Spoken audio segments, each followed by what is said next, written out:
Hello, my name's Colin Campbell. I'm with Polygon.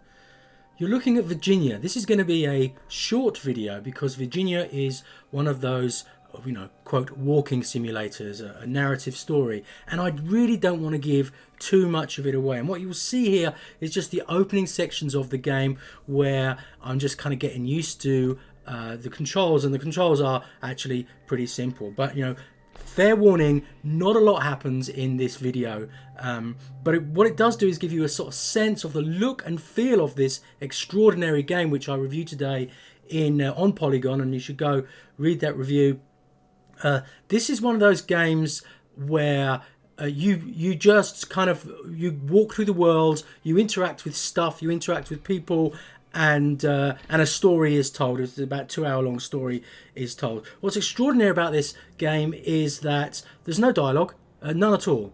The characters do not speak to one another, and yet you've got these. You can see, you saw her face, this sort of very simple, minimalistic facial animations, and yet through the story, through the environment, through the facial animations, a huge story is told about friendship, betrayal, belonging, exclusion. It's a great story where, when I started playing it, I did not stop until I was clear to the end of the story. Now, a lot of the marketing for this game is talked about how it's inspired by 90s TV shows like The X-Files, and you can and Twin Peaks, and you can sort of see that in the way that they've used a lot of cinematic techniques and a lot of sort of surreal elements in order to get their story across. But I think that just calling it a sort of an homage doesn't really do it justice, because I think what they've done is they've taken some of those really clever ideas from those television shows and they've brought them into a video game in a way that's really compelling and that really adds to the experience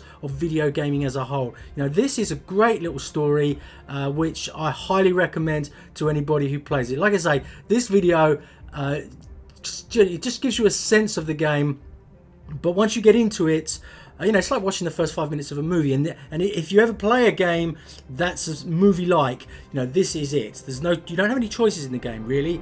You move through the world, you click on things, the story progresses. And if you don't like that sort of thing, then this definitely is not going to be for you. Also, if you like your stories kind of simple and easy to understand, you're also maybe not going to like this, because it does play with narrative formulas and it subverts story in such a way that it's the sort of thing that when you finish it, you're going to be looking for somebody to talk to about it.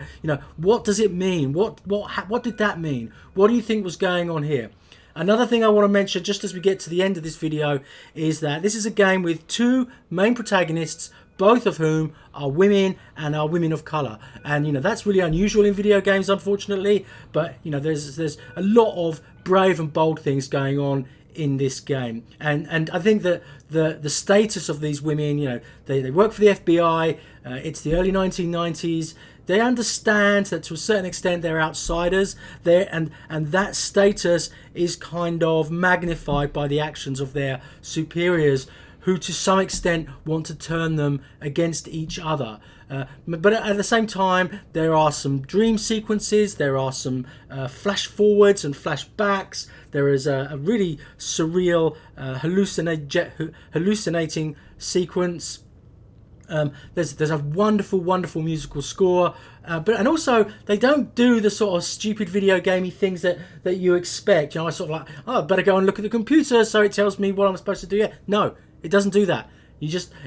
Whenever you go into a room, you sort of do the things that you would do normally. You go lie down in a bed, or you go talk to the person who's there, or you go see what's sitting on the desk. There's none of the sort of gamey conventions where you're sort of skidding along the side of the wall looking for the secret compartment. It's a real life game, but that also explores the inner psyche. It explores sort of fear and anxiety and needing to belong. I love this game.